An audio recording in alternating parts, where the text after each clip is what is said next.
Welcome to K7 news. నా పేరు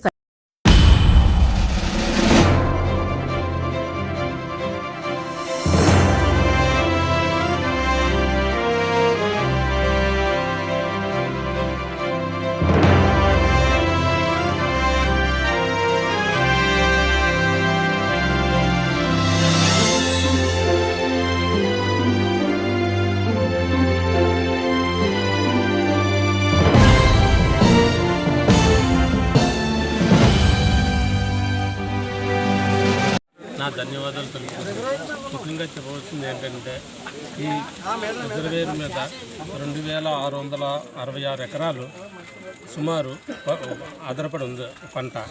ఇది చివరి ఎకరం వరకు నీరిచ్చే బాధ్యత మా సంఘం తీసుకుంటుందని మేము చెప్తున్నాను ఈ సందర్భంగా. నెక్స్ట్ మొన్న పెద్దల అయ్యనపత్రి గారు 1,20,00,000 శాంక్షన్ చేయడం జరిగింది. మొన్న లాస్ట్ ఇయర్ ఇక్కడ గండి రావణపల్లికి వెళ్ళేది కలవట్టి దగ్గర గండి కొట్టడం జరిగింది. దానికి 25 లక్షలు.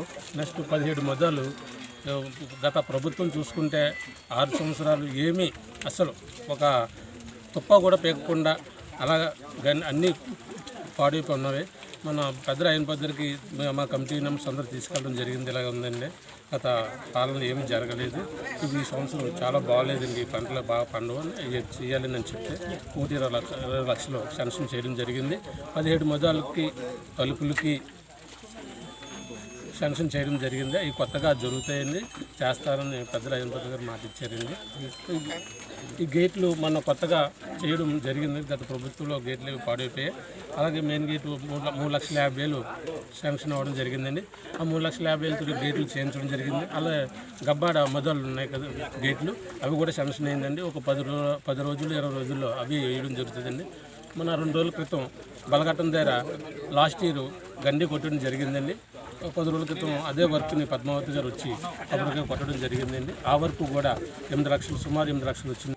మా రావణపల్లి ప్రాజెక్ట్ చైర్మన్ రాజేశ్వర గారికి మరియు మిగతా డైరెక్టర్లకు, మిగతా ఈ ఆయకట్టు రైతు సోదరులందరికీ మరియు పాత్రికేయ మిత్రులకు అందరికీ నా హృదయపూర్వక శుభాకాంక్షలు. ఈరోజు చాలా సుదీనం మన నర్సీపట్నం ఏరియాకి రావణపల్లి రిజర్వాయర్ నుంచి వాటర్ అనేది చాలా ముఖ్యం. అది గమనించడం జరిగింది. అయితే మేము ఛార్జ్ తీసుకున్నప్పుడు నేను గత అక్టోబర్లో వచ్చాను. ఇక్కడికి వచ్చినప్పటికీ